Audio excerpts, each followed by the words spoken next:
नमस्कार मित्रों। आज एक बार पुनः आपका स्वागत करता हूं मैं आयुष रंजन अपने YouTube चैनल आयुष रंजन जी स्टॉक्स पर। आप लोग कैसे हैं? आई होप सब अच्छे होंगे। तो आज का पहला क्वेश्चन है, हाल ही में उत्तर प्रदेश में कहाँ बायोप्लास्टिक पार्क, कौन सा पार्क, बायोप्लास्टिक पार्क स्थापित किया गया है? तो बायोप्लास्टिक पार्क जो स्थापित किया जाएगा वह कहाँ किया जाएगा?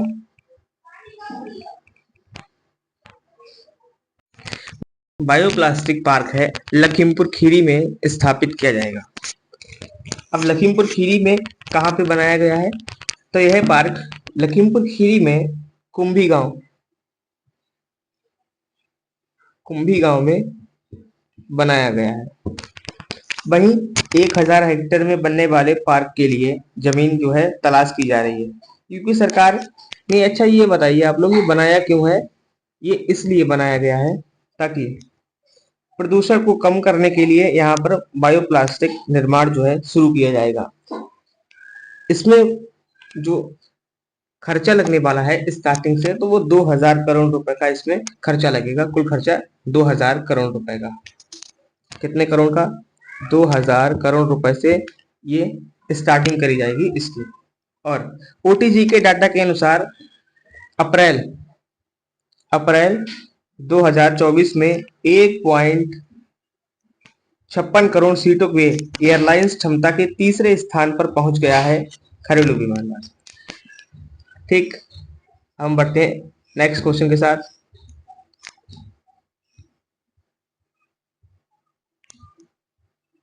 हाल ही में आईएमएफ आर्टिफिशियल इंटेलिजेंस तैयारी सूचकांक 2024 में कौन शीर्ष पर रहा है? तो शीर्ष पर रहा है सिंगापुर। अभी मैं आपको इसके बारे में भी बता रहा हूं।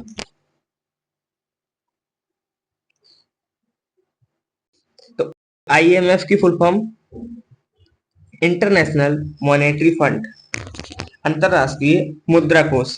इसकी जो स्थापना हुई थी वह 27 दिसंबर को इसकी स्थापना हुई थी। 27 दिसंबर 1945 को इसकी स्थापना हुई थी। किसकी? अंतरराष्ट्रीय मुद्रा कोष। ओके। और इसकी शुरुआत 29 सदस्यों देशों के साथ हुई थी और इसका लक्ष्य था द्वितीय विश्व युद्ध के अंतरराष्ट्रीय मौद्रिक प्रणाली का पुनर्निर्माण करना था।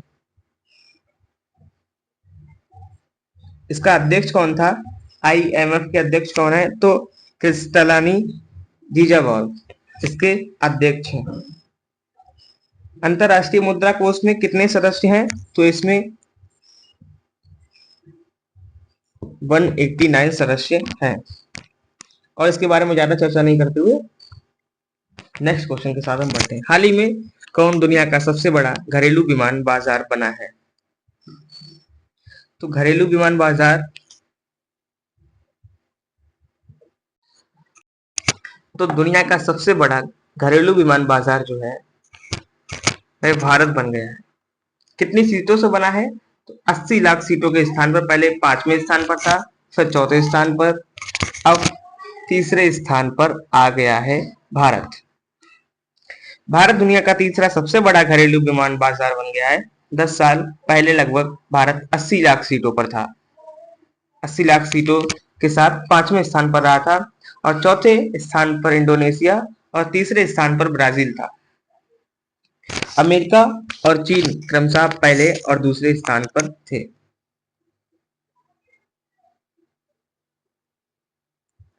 अब हम बढ़ते हैं नेक्स्ट क्वेश्चन के साथ। हाल ही में मध्य रेलवे ने कहां फ्लोटिंग सोलर प्लांट स्थापित किया है? तो इसने महाराष्ट्र में फ्लोटिंग सोलर प्लांट की स्थापना की है। और कब की जाएगी मैं आपको वो भी बताऊंगा।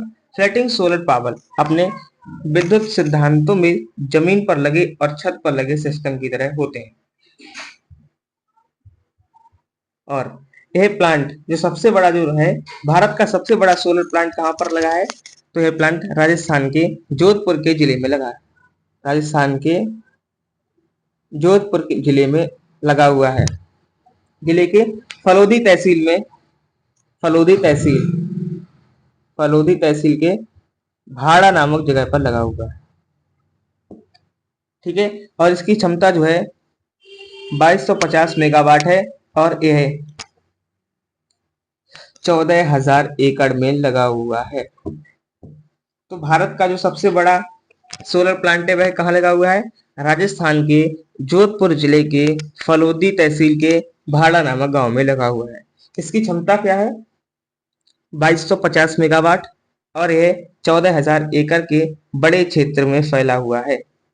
दुनिया का सबसे बड़ा सोलर प्लांट जोधपुर जिले के भाड़ा में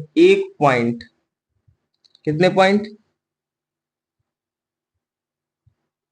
1.4 बिलियन के निवेश के साथ 2015 में इसका शुभारंभ हुआ था। राजस्थान के जोधपुर के फलोदी नामक तहसील के भाड़ा नामक गांव में इसका हुआ था। इस पावर प्लांट में सौर ऊर्जा का उपयोग करने और पवन ऊर्जा में स्थापित करने की क्षमता है। अब बात करते हैं कि महाराष्ट्र में कितने सोलर प्लांट हैं। हमने राज्य में 150 और ऊर्जा संयंत्र स्थापित किए हैं, जिनकी कुल और क्षमता 67 मेगावाट से अधिक है और जो सालाना 10,93,96,476 यूनिट और बिजली पैदा करते हैं। यूनिट सौर बिजली पैदा करते हैं। अब इससे आपको पता चल गया होगा कि फ्लोटिंग सोलर प्लांट कितना आवश्यकतापूर्ण उद्योग माना जाता है। अब हम बात करते हैं हाल ही में कहाँ न्याय प्रदान करने के लिए गवाह संरक्षण योजना शुरू की गई थी? असम में। असम की राजधानी, तो असम की राजधानी दिसपुर। असम की राजधानी दिसपुर हो जाएगी असम की राजधानी। और इसके मुख्यमंत्री का नाम है हेमंत बिश्व शर्मा। ठीक। अब असम के राज्यपाल कौन है? तो असम के राज्यपाल का नाम है गुलाब चंद्र कटारिया और मुख्यमंत्री का नाम हेमंत बिश्व शर्मा। अच्छा, वर्तमान में भारत का राज्यपाल कौन है? आपको कमेंट करना है। ठीक। असम के वर्तमान मुख्य राज्यपाल श्री गुलाब चंद कटारिया और बिहार के श्री राजेंद्र विश्वनाथ अलकेकर और छत्तीसगढ़ के श्री विश्वभूषण हरिचंद्र और गोवा के श्री PS श्रीधन पिल्लई जो है गवर्नर। कौन है? गवर्नर मतलब कि राज्यपाल। आई होप आपको सबको क्लियर हो गया होगा। हम आते हैं नेक्स्ट क्वेश्चन पे। हाल ही में किसे यूरोपीय परिषद का अध्यक्ष चुना गया है? एंटोनिया कोस्टा को नया अध्यक्ष चुना गया है। ऑप्शन नंबर 20 का राइट आंसर हो जाएगा। ठीक। अब इनके बारे में हम थोड़ी चर्चा करेंगे कि यूरोपीय परिषद क्या है, इसके बारे में आपको कमेंट में बताना है। आते हैं नेक्स्ट क्वेश्चन के साथ। हाल ही में किस देश ने संयुक्त राष्ट्र में दिल्ली को बढ़ावा देने के लिए $11,60,000 का योगदान दिया है? तो भारत ने $11,60,000 का संयुक्त राष्ट्र में हिंदी भाषा को बढ़ावा देने के लिए इन्होंने योगदान दिया है। हाल ही में SCO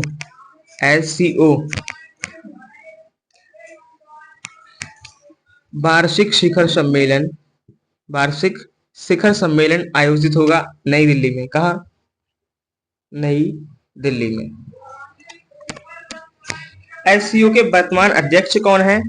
तो उज्बेकिस्तान के रुसलान मिर्जाएव, जो 1 जनवरी 2022 को वर्तमान निदेशक बने थे, और प्रत्येक सदस्य राज्य RATS ने स्थायी प्रतिनिधि को भेजता है, और SCEO की आधिकारिक भाषाएं चीनी और रूसी है। इस दौरान अफगानिस्तान की स्थिति जो है, यूक्रेन संघर्ष और SCEO सदस्य देशों के बीच संग्राम, सुरक्षा सहयोग को बढ़ावा देने पर चर्चा भी होने की उम्मीद है। विदेश मंत्रालय के प्रवक्ता रणधीर जायसवाल ने यह जानकारी दी है कि संघाई सहयोग संगठन में भारत भारत, मैं आपको दोबारा से सारा लिख के बता रहा हूं। भारत,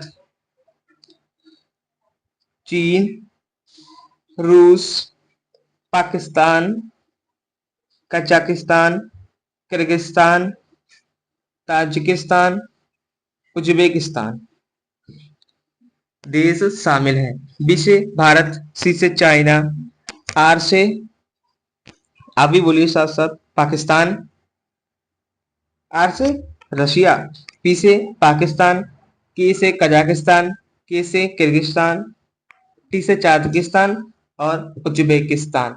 इतने देश हमारे SCO वार्षिक शिखर सम्मेलन में शामिल हैं। और जो हमारे अध्यक्ष महोदय हैं, कौन, वो किस देश के हैं? तो वह उज्बेकिस्तान के हैं। कौन से देश के? उज्बेकिस्तान के रुसलान मिर्जाएव, जो 1 जनवरी 2022 को बने थे अध्यक्ष। अब हम बढ़े आगे। हाल ही में अंतरराष्ट्रीय उष्णकटिबंधीय दिवस कब मनाया जाता है? तो 29 जून को उष्णकटिबंधीय दिवस मनाया जाता है। उष्णकटिबंधीय का मतलब क्या होता है, मैं भी आपको बता। उष्णकटिबंधीय शब्द का इस्तेमाल किसी विशेष क्षेत्र की जलवायु का वर्णन करते हैं। समय भी सामान्य अर्थ में किया जाता है, और जब इसे सामान्य अर्थ में इस्तेमाल किया जाता है तब इसका मतलब मूल रूप से गर्म और नर्म होता है। पृथ्वी के अन्य क्षेत्रों की तुलना में उष्णकटिबंधीय में प्रत्यक्ष सूर्य का प्रकाश अधिक मिलता है। अब एक रिपोर्ट के लॉन्च के अनुसार मैं बताता हूं कि वर्षगांठ को चिन्हित करने के लिए संयुक्त राष्ट्र महासभा ने 2016 में संकल्प को अपनाया, जिसमें घोषणा की गई थी कि प्रत्येक वर्ष 29 जून को अंतरराष्ट्रीय उष्णकटिबंधीय दिवस के रूप में जो है मनाया जाएगा। अब मैं आपको बताता हूं कि जो उष्णकटिबंधीय दिवस है, अंतरराष्ट्रीय उष्णकटिबंधीय दिवस, वो क्या भारत में ही मनाया जाता है या फिर इंटरनेशनल में भी मनाया जाता है? तो इंटरनेशनल लेवल पर भी ये दिवस मनाया जाता है। तो आज के लिए बस इतना ही। मिलेंगे हम नेक्स्ट वीडियो में, तब तक के लिए tata, bye bye, thank you. मिलेंगे नेक्स्ट वीडियो में, धन्यवाद।